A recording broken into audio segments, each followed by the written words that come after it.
You might remember us, the ones in the red shirts. We can't afford guns being the leading cause of death for children and teens in this country. Whether you're Republicans or Democrats, you can't look away. We're not going to shut up until we get the change we deserve. Thoughts and prayers are no longer enough. We need to take action now. You didn't get this far by saying you can't. You didn't get this far by just being mediocre. You moms demand action, and that's what we demand. Welcome to Movement Builders, a show about the people ending gun violence in America, all of us. I'm Kaylin Ford. And I'm Nikita McDaniel. Y'all, the holidays are right around the corner, and you have been super busy. You spent this year doing some amazing work, from electing gun sense champions in Virginia and New Jersey to passing strong gun safety laws across the country. You've shared Be Smart, you've wore orange, you've marched, you protested, you phone banked, you canvassed, you testified, and so much more. So we hope that this season brings time for rest and reflection on the impact that you've made. You deserve it. And we are so grateful for you. That's right, Nikita. We also know that for many of us, the holidays mean coming together around the table with loved ones, whether that's family, friends, or neighbors. It's a time for good food, corny movies, and treasured traditions. But before we talk more about all of that good stuff, we want to acknowledge the survivors of gun violence in our movement for whom this time of year can be especially hard. We see you, we honor you, and we will keep fighting so there are no more empty seats at our tables. Yes, Kaylin. And we also know that for many of us, gathering around the table can come with its own challenging conversations, especially at a time when things are so polarized. So if you're dreading those conversations, we got you. With us today are two incredible volunteers who are going to give us a masterclass on forking over the facts gracefully. So if you get stuck sitting at the table next to that relative, you know what to say. We all have that relative. Yes, and we so do. with that, we're so excited to welcome Blair Taylor and Cade Smithson-Cox to the Movement Builders podcast. Blair is the community outreach lead with the Dallas County chapter of Moms Demand Action, and Cade is a political science major and the Students Demand Action chapter lead at the University of Southern Indiana. Welcome to the show, Blair and Cade. Hi. So nice to be here. Thanks for having us. We're so excited to have you. Thanks for making the time. Yes, we are thrilled to have you today with us, Blair and Cade. So before we fork over those facts together, I'd like for both of you to tell us what brought each of you to this movement. Cade, why don't you go first? Sure. For as long as I can remember, I'd always wanted to be a teacher, and that has been something that's so important to me. And then as I started student teaching and getting into college and through high school and leaving my brothers to go through school, I realized how scary that place was. And I started following Students Demand and understanding the policy that comes around gun violence prevention and getting more involved in government, politics, civic engagement. So I climbed up that movement ladder and really just dove right in. I love that. And thank you for doing that work on your campus. Thank you for doing that work in your community and hopefully doing that work in your classroom as a teacher someday as well. Yeah. Yes, yes. Okay, what brought me to this work? Well, I have like a very clear memory of watching the coverage of Sandy Hook. My daughter was in kindergarten, and I thought, surely something will change. Surely something will happen. And it didn't. And then I watched other things continue. And I remember back, like way back in college, my freshman year, a friend of mine that I did theater with in high school was shot and killed during a burglary at a Blockbuster. Oh my gosh.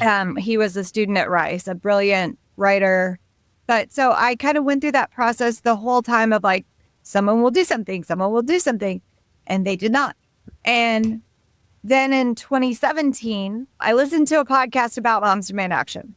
And I thought, ooh, that sounds interesting. Maybe I could do that. Because I always operated under the, I am not qualified. Why would I be the person who can do this work or make this change or any of that? And then I was like, you know what?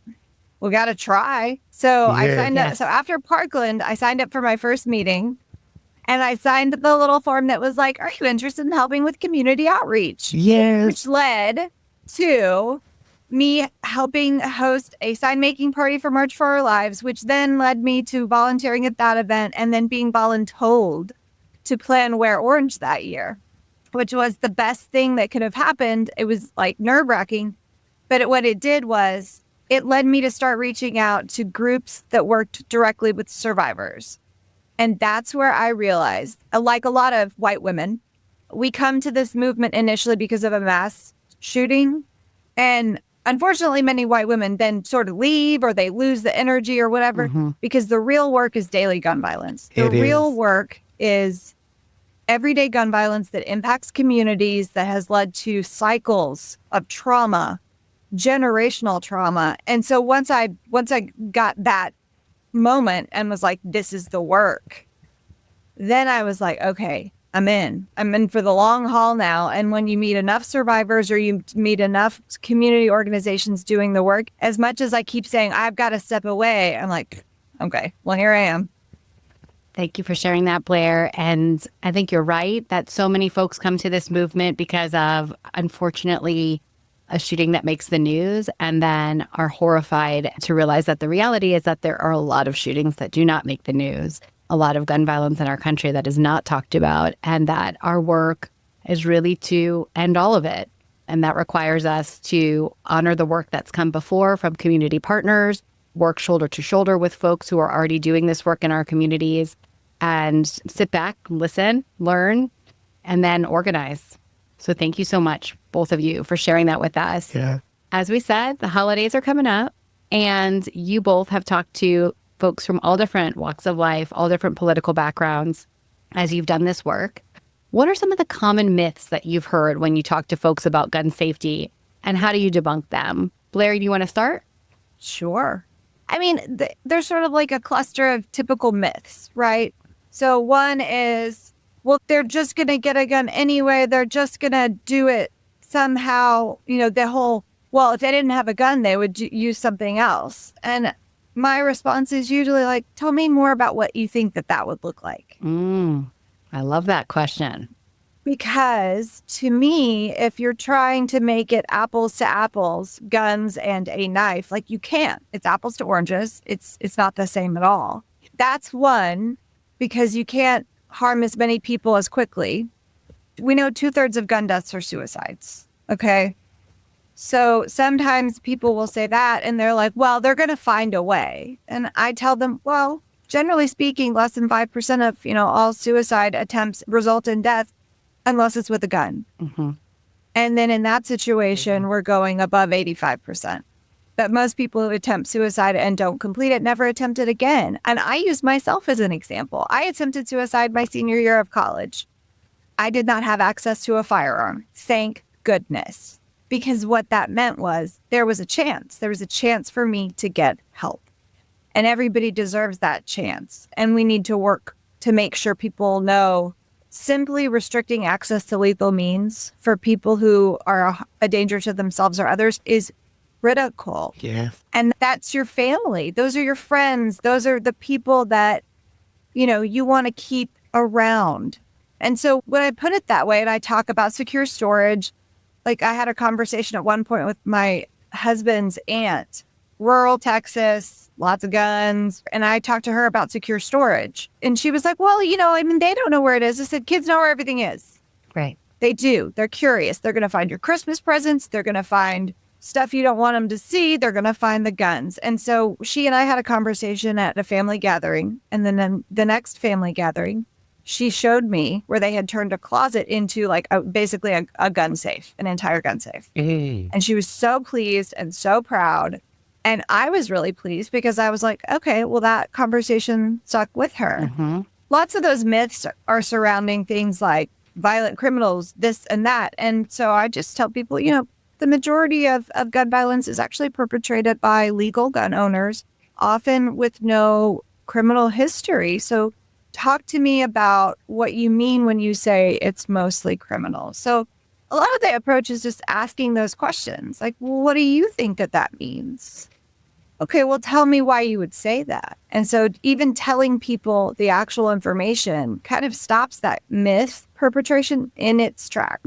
Blair, thank you so much for sharing that. I can relate to you. I'm in Indiana, and one of the big things we're trying to pass is secure gun storage.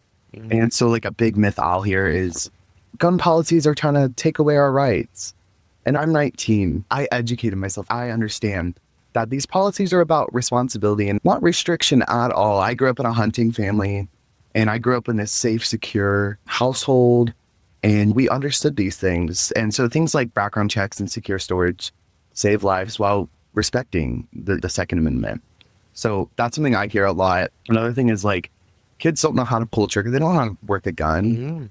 And since I moved to college, there have been 3 deaths from a child getting hold of a gun. And it truly breaks my heart. And these things are cases where the kids just get a hold of their parents' firearm and it's not securely stored, and it ends up in a bad situation.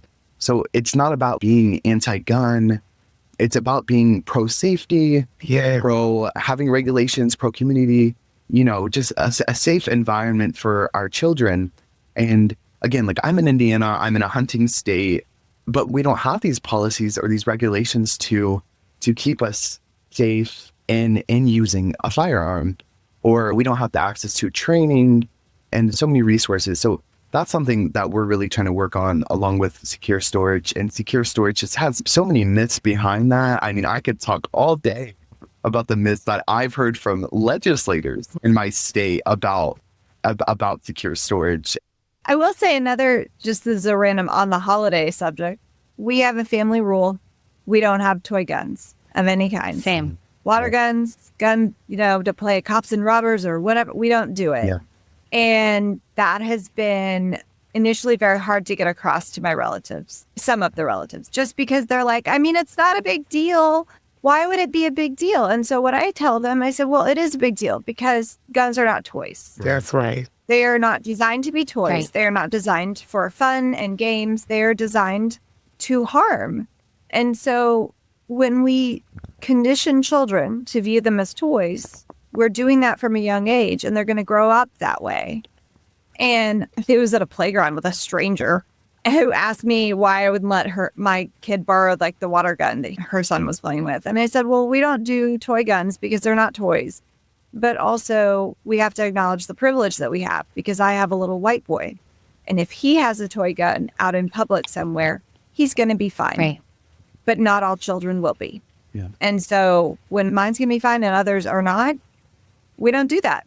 That's not something that is necessary, and I don't think it's acceptable. So those are weird conversations when it gets to gift giving season. Yes. Yeah. But it's just a no. And if somebody has given my kid that in the past, it doesn't ever remain in our house, and it doesn't get donated because I'm not going to continue that. I appreciate you saying that, because we have a similar rule in our house, and we've had conversations even at birthday parties and in the summer, like, hey, we can buy water squirters that are shaped like big crayons, and we have them in the backyard, and we have a lot of fun with that. But we don't have water guns. We don't have Nerf guns. We don't have toy guns in our home because, as you said, guns are not toys. They're dangerous. And it's very hard to tell children, especially young children, oh, well, this gun you can point at people as a fun game, but that gun you should never touch. And so for me as a mother, especially coming from growing up in Newtown and Sandy Hook, it's easier for me to say, you know what? Guns hurt people. We're not going to touch them. And that goes for toy guns too, because guess what? Sometimes we won't know whether something is a toy or not. And so I really appreciate you bringing that up, Blair. And those conversations can be hard to have with family members.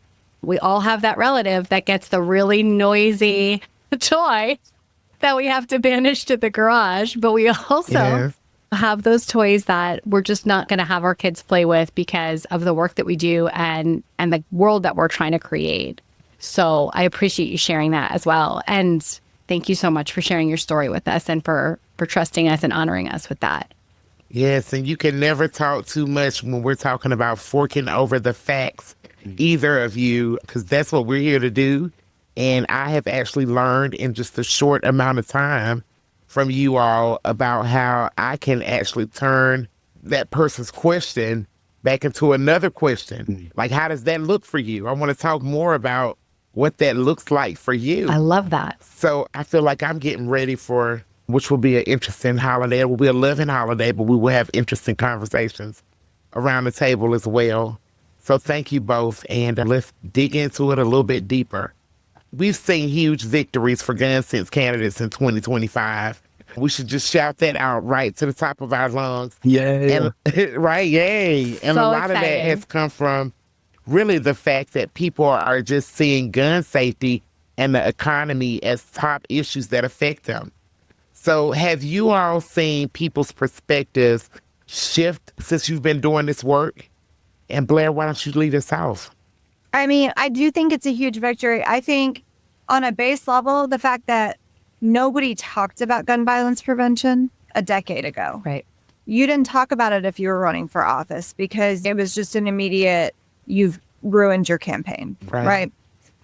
Now it's normalized. Now we talk about it and we ask about it and we want to know where people stand. And we don't want their wishy-washy, like, I'm pro-gun safety. I'm like, what is that? Again, what does that mean? What does that mean? And for me, because I'm the community outreach lead, which the thing I love the most is I get to look at the layers. Like, gun violence has so many layers that contribute to it. So if I'm looking at candidates and you're not talking about all the layers, you're not doing it right. But I think that's the thing that makes people more willing to talk about it. And it is making people more successful. Because, like, yes, obviously legislation would be so helpful. We would like that. Yeah. But if you can connect the dots for people that gun violence isn't only about there being really terrible gun laws. I was like, can I cuss on this podcast? Not only about having terrible gun laws, it is also about the fact that we are not addressing economic determinants of crime. Right. Much like social determinants of health. And That's when you look right. at social determinants of health and economic determinants of crime, hey, guess what? It's like a circle Venn diagram. If we want to address epidemic gun violence, then we need to address access to food and we need to address affordable housing and we Yes. need fully funded public schools. That's right. And, access to mental health care. Like, That's Texas is right. the most underinsured state in the country. So it's a domino effect. Like, SNAP benefits being cut off means people cannot meet basic needs. That's when right. you can't meet basic needs, like I read this, it's like for every 1% increase in food insecurity, there's a 12% increase in violent crime. Right. So our politicians are starting to connect the dots. Yes. And those gun sense candidates like Spanberger, who just won, well, she ran on an economic message, but that economic message is absolutely going to help curb gun violence. And I think that people are seeing it, but like we know more than half the country's been impacted directly by gun violence. That's right. And everybody's impacted by the economy. And a lot of it, the same factors are beneath all of it. And I guess like we're seeing progress because more people are connecting more dots. We're seeing progress because politicians are learning how to talk more effectively about gun violence prevention.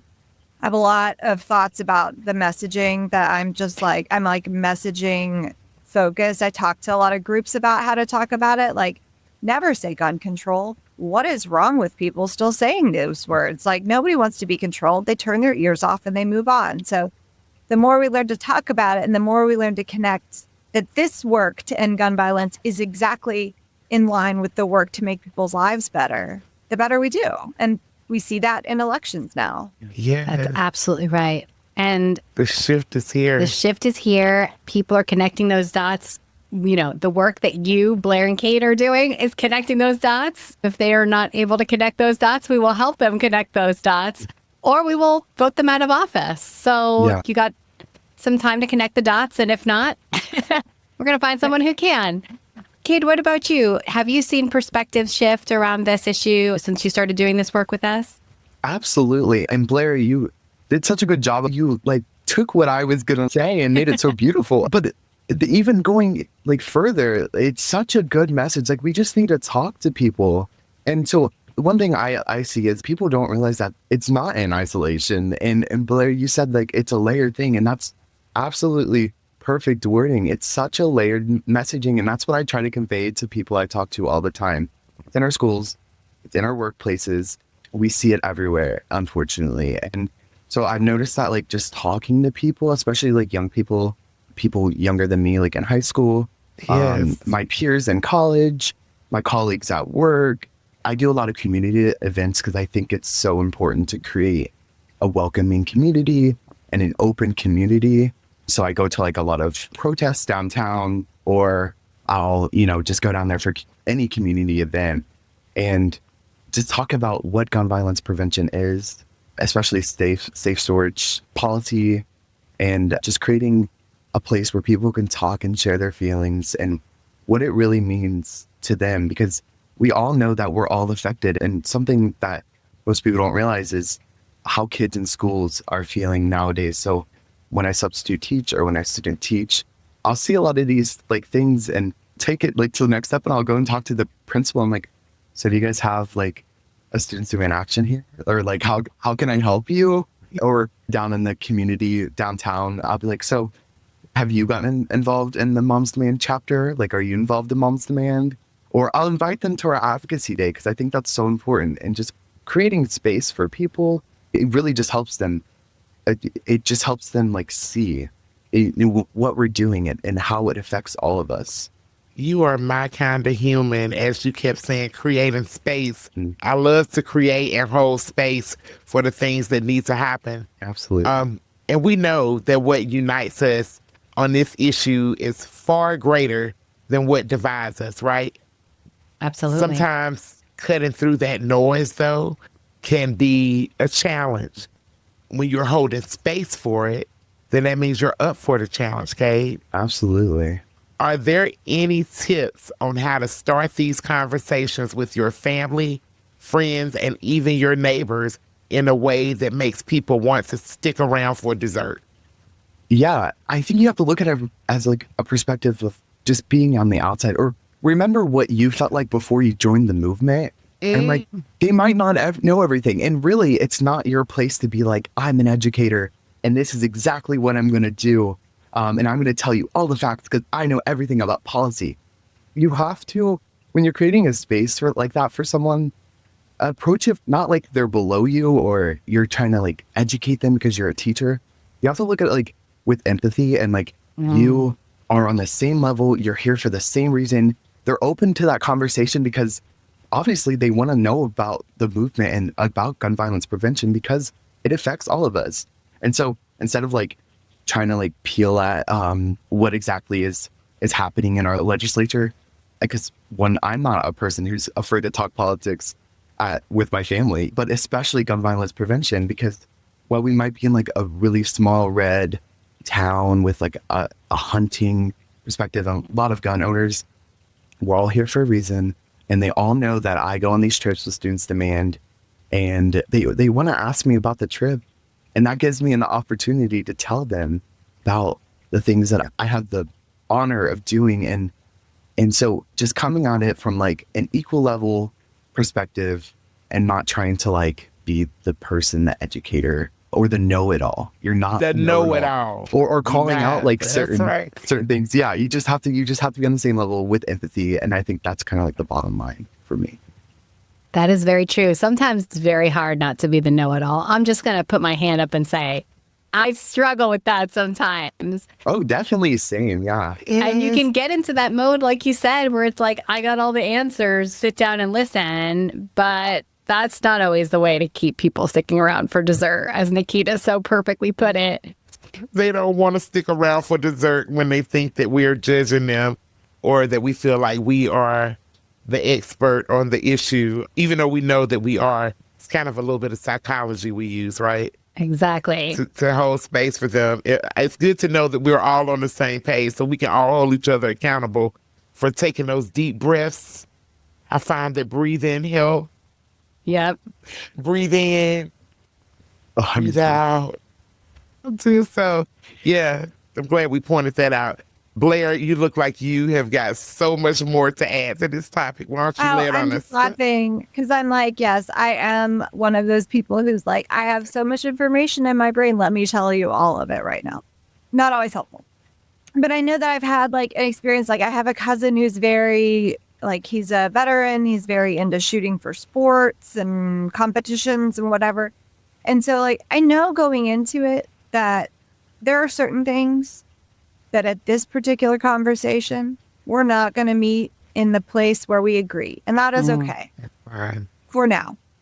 What we will be able to agree on, because that's when that's why the layers, all the factors, the contributing factors of gun violence prevention and like understanding all those pieces is a helpful thing to bring to the conversation. Yes. Because that, like when I can say, okay, so let's set aside legislative stuff right now.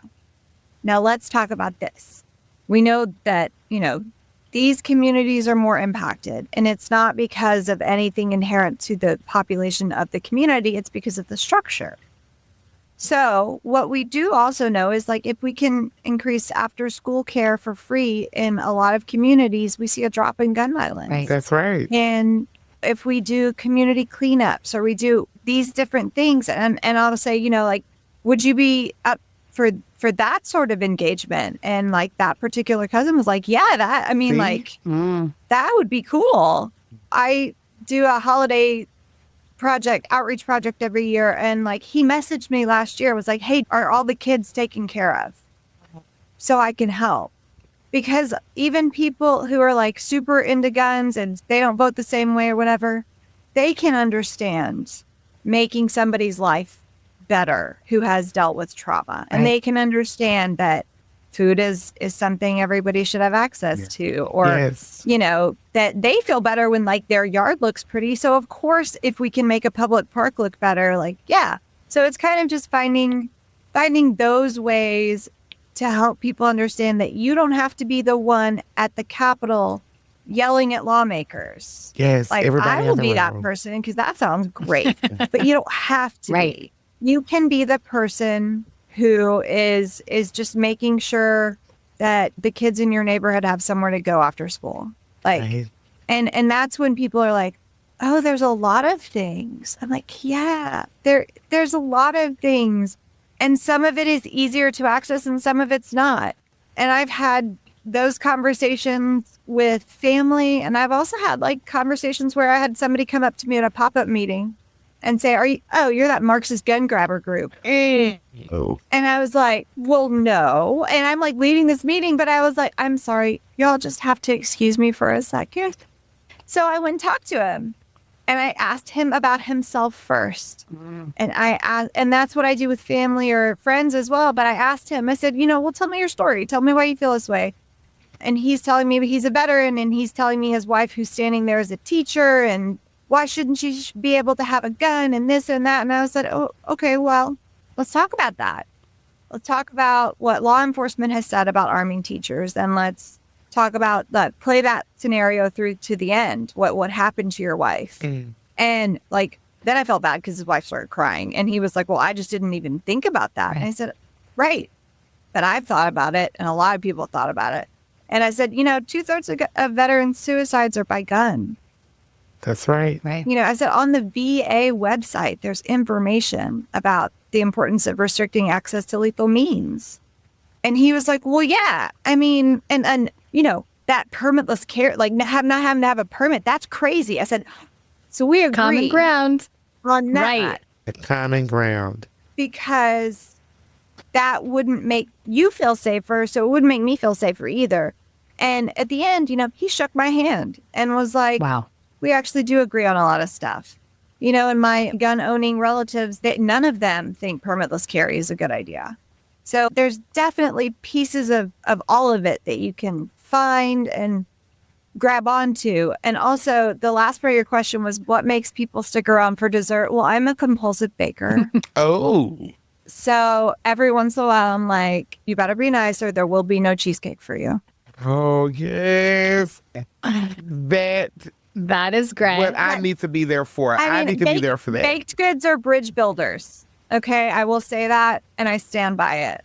I take baked goods on community outreach work. I take baked goods and drop them on porches of people who are just like having a hard time, because we can't fix the hard shit, but we can say we care about you. I feel like we need a t-shirt that says, that baked goods are bridge builders. They are. I'm writing that down right now, but that's something my chapter's gonna have to do. That's such a good idea. Yeah. It's funny because I've, volunteered, and Dallas is very siloed. And so if you go do work in South Dallas and you're me, you're not trusted. And that's totally appropriate. So I will often take cookies. I will take baked goods. I will do these things because it's an automatic, like, I cared enough to spend my time to do this thing. But also, like, I've had a survivor that I worked with who's a teenager text me and be like, hey, will you make me a buttermilk pie? Yep, totally. I love that. And so I text her mom and I was like, and I've had that same family. Like, the mom texted me one day out of the blue and was like, here's what's happening, this and that. I don't know who else to ask. I need $10 for gas for this week. And I was like, absolutely, I'm going to Venmo you because I can do that, because I can do those things. But yes, baked goods, butter is my love language. They build bridges, whether it's at a family gathering, a community gathering, like, it just makes people, like, what makes you feel cozy?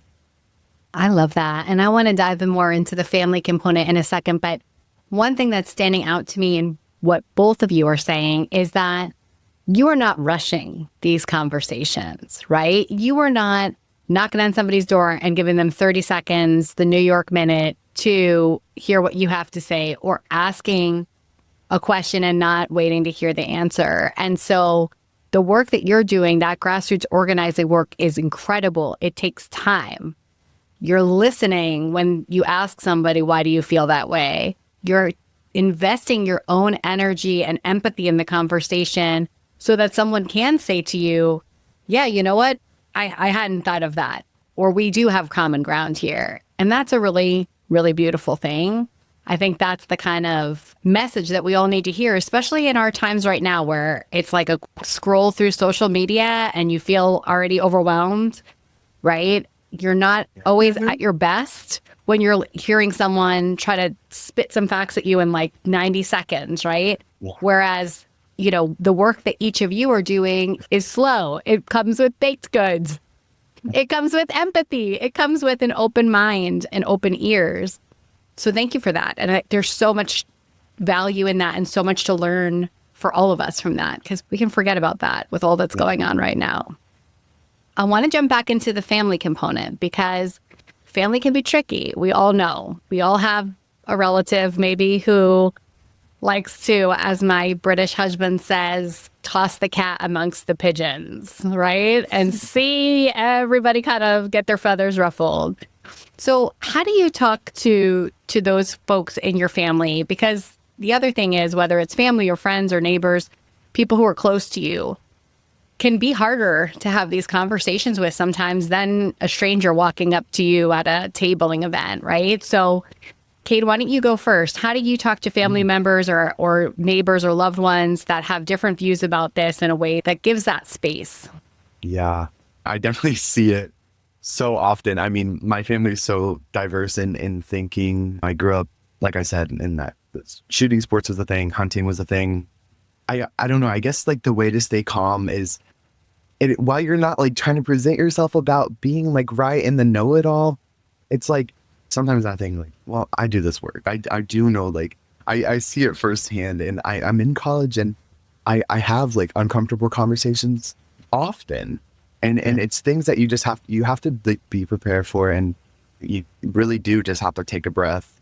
So yeah, I would say you're not looking for them to walk away with all the same information you have been able to learn, because that's a 5-minute conversation. And for me, this is something I've been doing for a while now, and have been educating myself on. And actually, I remember having this conversation with Nikita in Minnesota over the summer.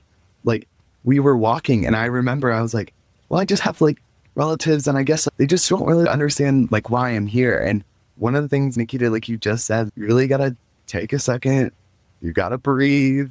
And I understand that my family members, they're like not trying to offend me by saying, well, your work, it just doesn't really make sense. And you grew up hunting. What made you do this? Like, well, I wanted to be a teacher, and now I know how dangerous that is. And I'm scared for my brothers, and I'm scared at college. And it's just something that maybe other generations don't realize, but it's something that my generation truly realizes and fears every day. Yes. And we really just have to remember that in our head, to stay calm, take breaths, and just be understanding with them and try to understand where they're coming from and realize that they haven't been doing this as long. You're a very empathetic and compassionate person. Definitely try, especially with this issue. I guess that's just how I look at it. But yeah, thank you so much. Yes, I learn so much every time I'm in your presence. That's so sweet. What about you, Blair? Any tips for those calm, cool, collected thoughts and vibes when you're having that moment with a family member, loved one, friend? I do very much struggle with like a fear of being misunderstood or a fear of not getting the information that I intend to in the way that I want it to be received, which I actually can't control anyway, but it's very hard. And so I do find myself like, I have all this information in my brain and I want you to have it now. So I do have to like take a minute and think like, what are we actually talking about? What actually needs to be said? And what am I hoping for this to end up with?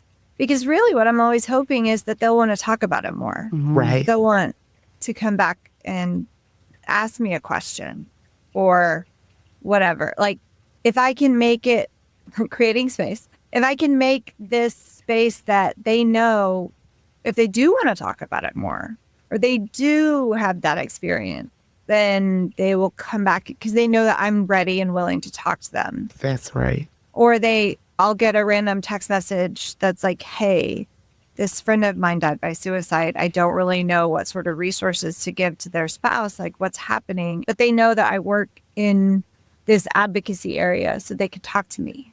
And I will say, it's a little bit easier at some of our family holidays because there are some family members we don't really engage with anymore. Right. And I think that that's okay too, because there's people who may approach the fact that like I have a gay dad, I have a gay brother, and they're very anti-gay everything. And so that other things had happened, we don't have to see them anymore. And it's just not that sad for me.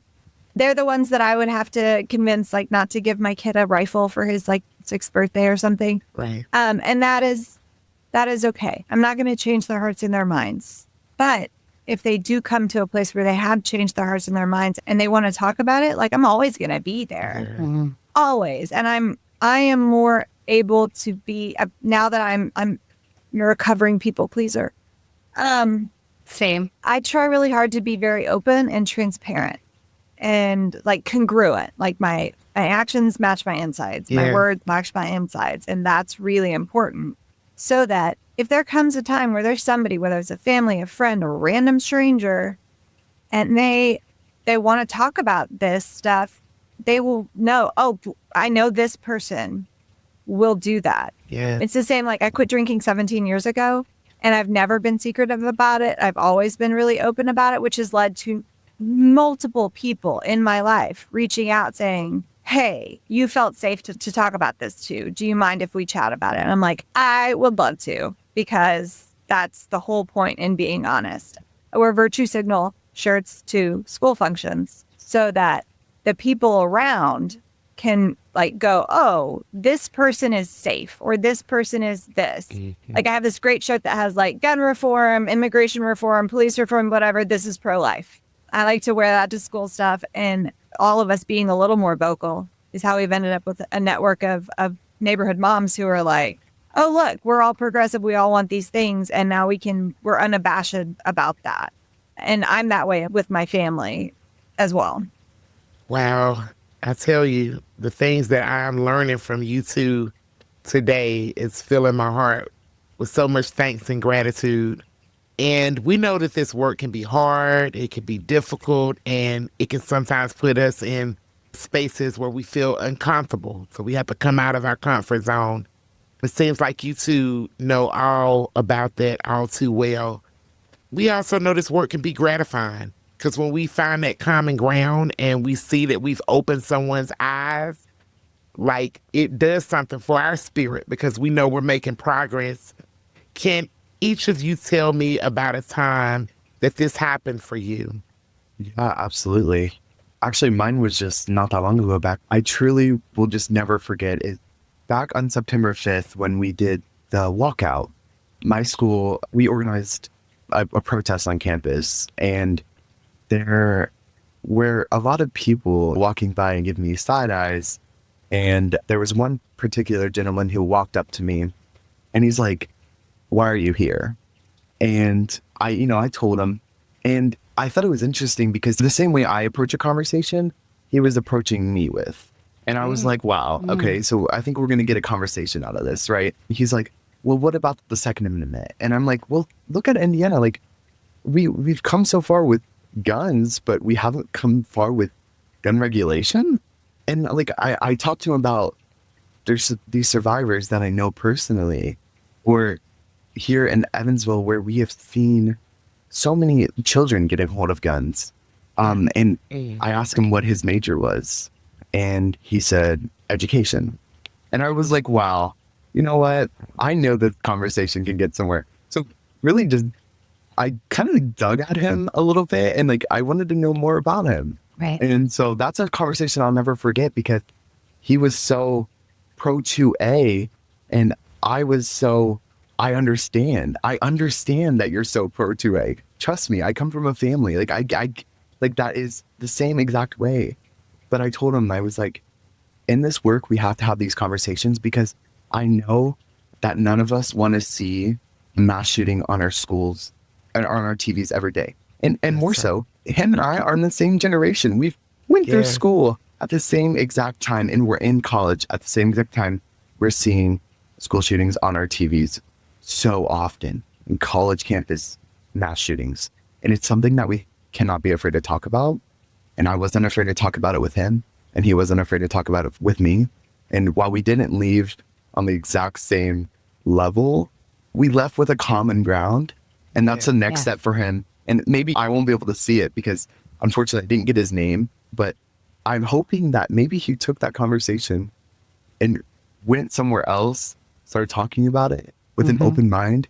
And I'm not trying to get into, change sides, or it's not a partisan thing. It's not like a change side thing. It's something that's real. It's something that's happening. And like Blair said, it's something that's so layered, and we need to peel apart. And I think he really understood that and had that to take with him. Yes. That is incredible. Making a lasting impact on someone who you will probably never see again. Thank you for sharing that experience, Cade. How about you, Blair? For me, sometimes it comes in the form of connecting the dots and seeing that people are like, oh, okay, those things are related. So last year, I was lucky to do a tag team training with the Texas Human Rights Campaign, who's one of my dear friends. We did a co-led training on the intersection between LGBTQ plus rights and advocacy and gun violence prevention, because they are linked. Absolutely. There's 45% higher suicidality rates amongst LGBTQ people, and it's not because of something that has to do with anything wrong with them. It's because people are awful. But connecting the dots and connecting those ideas about secure storage, about ERPOs, about all those things as being also advocacy in the LGBTQ plus space. Because some people are going to be really, really passionate about that, but not necessarily about the work that Moms Demand Action is doing. But if you're doing one of them, you're kind of doing both of them. Right. And I love being able to help people see that. Yeah. And community gardens. Yeah. Crime prevention through environmental design, explaining to somebody that going to work in the community garden that serves a neighborhood with fresh produce is also gun violence prevention. Yes. Then they get to go, oh, but that's the thing that I love. I'm like, then do the thing that you love. Right. And you're pulling at the threads. We're all pulling at the threads. And I love it when I see that people realize the thing that is your love language or your thing, that is also, that's your form of activism. And everything you're doing matters too. And we're all working for the same goals, and it is related, but a lot of people do not think about it being related. Wow. They don't think about it being related. When you get down into the conversations, that's when you see, right? And as you said, if this is something you're passionate about and you love, you're more likely to keep showing up and doing it because we know this work is hard. We know this work is long term. And so in order to keep going, we're more likely to keep going with something that we believe in, we enjoy, we understand. And so helping people make those connections so they can realize that the work that they're doing in their community matters and is worth doing and is also something that they can enjoy. Exactly. 100%. Yes. So we absolutely cannot let y'all off the hook. We have a question that we ask everybody who joins us. So we get to ask you all the same question. The next question is one that is, to me, also very sentimental, and I hold space for this. This is the holiday season. It's going to be extra time for you to take care of yourself. What are the things that you actually do to take care of yourself while you're doing this work? I can go first. A lot of people tell me like, oh, you're doing a lot. Like, when do you have time for a break? But I like doing a lot. And I don't know, I think it might sound like weird, but something I like do when I'm not doing Students Demand is working on a campaign for someone who's running for office here in Indiana. So I'm the director of digital strategy. So I get to use what I've learned in Students Demand and apply what I know about social media and digital strategy and use that in real life in that campaign. And also something else, I work as a journalist here on campus. So I cover news. Awesome. And yeah, it's amazing. So I love balancing like my creative skills and the skills that I've learned with the advocacy that I get to do. I'm also a children's author. So I love writing. And Blair, I think this is something that you and I could connect on. I love writing. So I not only do I do news, but I write opinions, and it's so good. It's so nice to have a platform, and I'm so grateful for it that I get to not only write news and talk to people about other things away from advocacy, and because it's such a heavy topic and it's something that you really got to take care of yourself while doing this work, but I get to write opinions and I get to share my thoughts on things that are happening at the state level, on a federal level, and, kind of educate people that way too when they read my opinion articles. Another thing that I think we all have to do, and I think it's something working into your routine, and this is maybe kind of like a tip, call your legislators. And I know that sounds so weird, but work that into your schedule. I call mine twice every single day, sometimes maybe once, but I know I at least do it once every single day, and call and leave a voicemail, call and talk to them, work into your schedule and get comfortable with that conversation. And sometimes their staffers might not pick up, but even leaving a voicemail once a day, it's working into your routine, and it's something that kind of grounds you and keeps you going and it reminds you why you're doing this work. So I am hearing that you choose balance. So you're balancing your life, your creative energy. Yeah, especially writing for sure. Yeah, I never get on people about because I am the kind of person that actually balance is important to me. So sometimes though, I forget to actually put in a little bit of fun. Yeah. Yes. Like, so just making sure that even balance is what I heard. Yeah, and you're making sure that you're doing the things to take care of yourself and that fill you up. And so touch grass. And I think that's another thing we should say more is touch grass. And it's so real. We hear it, but you really do. You just have to go outside and you have to be with nature and go on a walk. And I that's a part of the balance, is having a routine and doing things. Such a wise soul. I love that. How about you, Blair? Well, I'm an indoor cat, so don't tell me to touch grass. I mean, so I am not great about resting or, I actually hate the term self-care. Like, I hate it. I will go off on a rant about it to anyone. I hate it because it's never going to solve anything. Community care is going to solve the actual major problems. And self-care is the thing that we tell ourselves to justify, like taking a shower. That's just living.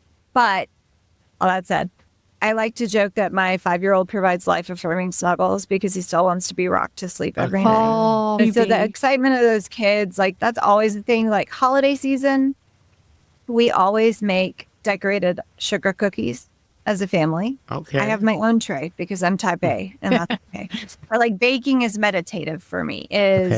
Like I call them emotional support cookies because I keep frozen bags of like balls of cookie dough because it makes me feel better. If somebody's, having a bad day, something's going on or whatever, I will drop cookies on their porch. Like drop of a hat. That's why you have to have the frozen dough stash. Because I love that. I feel better knowing I've maybe made like a little bright spot in their day, a little bit of joy. But the holiday season, I kind of spearhead a outreach project for Journey Forward, which is an organization started by a survivor mom that they offer unlimited, no-cost grief counseling, trauma-informed therapy for families who are survivors and their children. They have a great play therapist, but we do an angel tree style gift outreach for the kids. And so I think this year I've got like 33 kids to get taken care of. And they do a wish list. And some people I just send the stuff. Other people, I make it as easy as possible. I make them a list. I make a whole list on Amazon or Target or whatever they prefer so they can just buy. Because that means those kids have a really good holiday. Right. And also the caregivers have an easier holiday. Right. Yes. Because they don't, like, that is a hard time. Like, if you're dealing with any sort of loss or grief, and most of these families are dealing with economic struggles, that is a piece that we get to make better. And that is beautiful. I can make sure that I get I assign a Santa to this family that is going to get everything that they need. And that is exciting to me. And that makes me really happy. Yeah. And I also work in public education. So I get 2 weeks off at the holiday. So I get to do we're doing jammies all day. We're doing s'mores in the fireplace. We're watching silly movies. My middle kid's birthday is Christmas Eve. So, all bits of joy amidst it all because we have to have joy. We have to have joy. That's right. You both passed the test. Yes. We have to have joy. Yes. And, as you said, I think our culture sometimes says self-care and we think it's like a bubble bath. But I think of self-care as just doing what you need to do to take care of your own heart, your own spirit, your own body, your own health, so that you can show up for community care. Because if you're burnt completely out, you can't show up for anybody, right? And certainly you can't continue doing this work. And we all know it's a marathon, y'all. We're not hanging up our shoes at the end of next month. It's been such a pleasure to talk to both of you. Before we go, do you have any message or any other words that you'd like to share with our amazing volunteer leaders across the country? I said this before, and Nikita, you and I are both on the same page, and I'm sure all of us, it's such a community thing. So to our volunteers and leaders and team members, we're stronger together and we're in this together.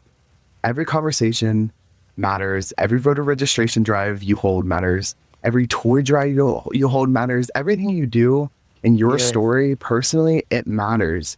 And we have to remember that it doesn't happen overnight. And it's important that we are grateful for the common ground we're able to find.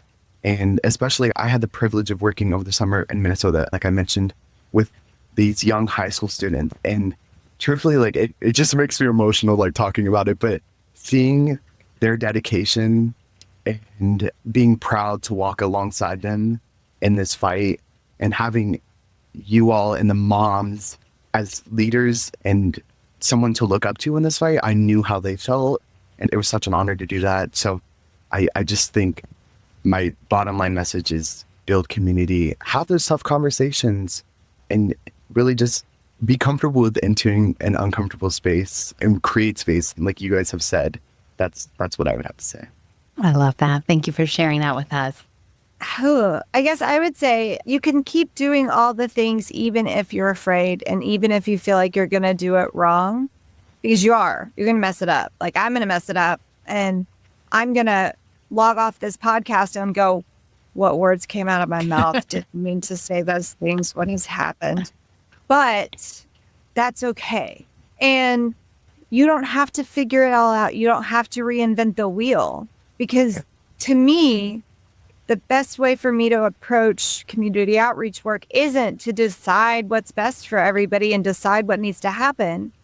It's to show up and say, hey, what do you need? Right. how can we support you? Yeah. How can we support your work, your organization, your structure that's already happening?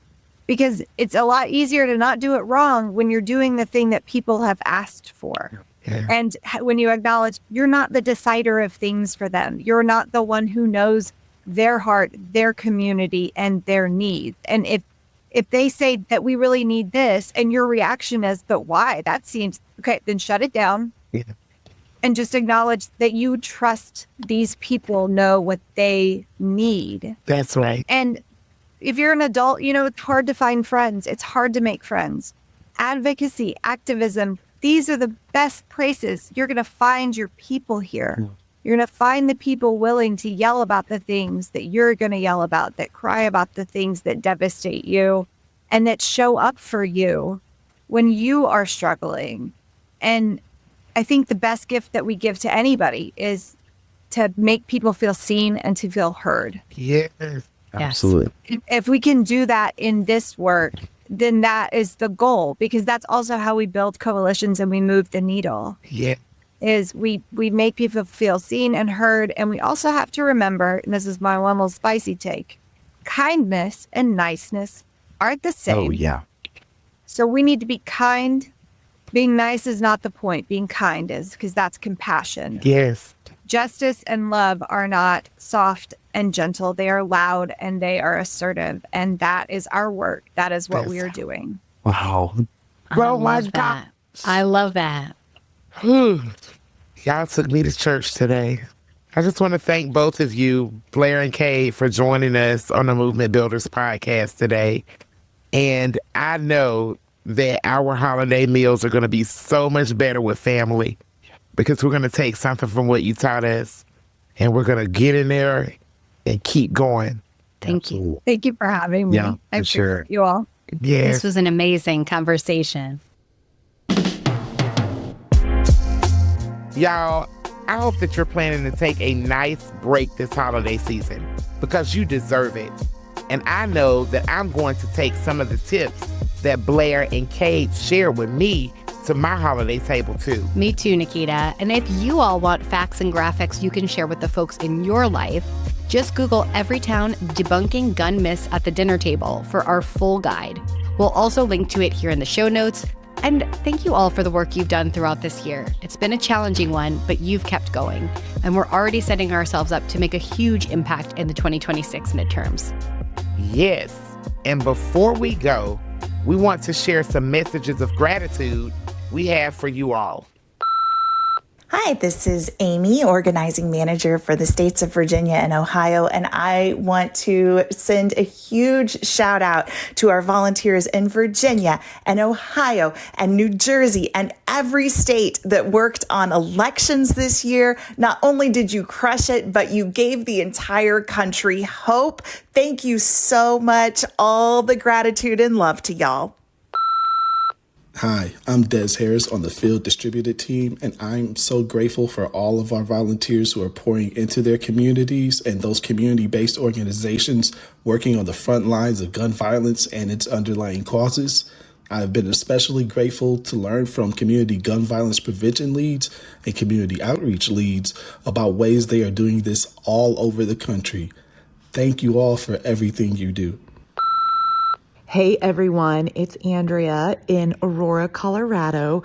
I just want to shout out all of the Gun Sense Action Network callers. This election cycle, you all made over 80,000 dials. And that includes virtual events to get out the vote in Virginia and New Jersey. I am so proud of this team. Hi, my name is Asim Thakur. I'm the Program Manager of Learning and Development here at Everytown. I want to take a moment to thank all of our national leadership team, our volunteer trainers and mentors. Those folks have taken a lot of time out of their lives to help train their fellow volunteers on skills, on leadership, on everything from data to working with students' demand action chapters, all of those great things. And thank you to everyone who attended. Every action that all of our volunteers take does make a difference to our movement, so I really appreciate it. Thank you so much. And keep those voice notes coming. Please keep sending your thoughts, feedback, stories, messages to movementbuilders@everytown.org. Again, it's movementbuilders@everytown.org. And please keep sharing this podcast with your fellow volunteer leaders and team members, and tell us about the topics you want to learn more about in 2026. Thanks for listening to Movement Builders. I'm Kaylin. And I'm Nikita.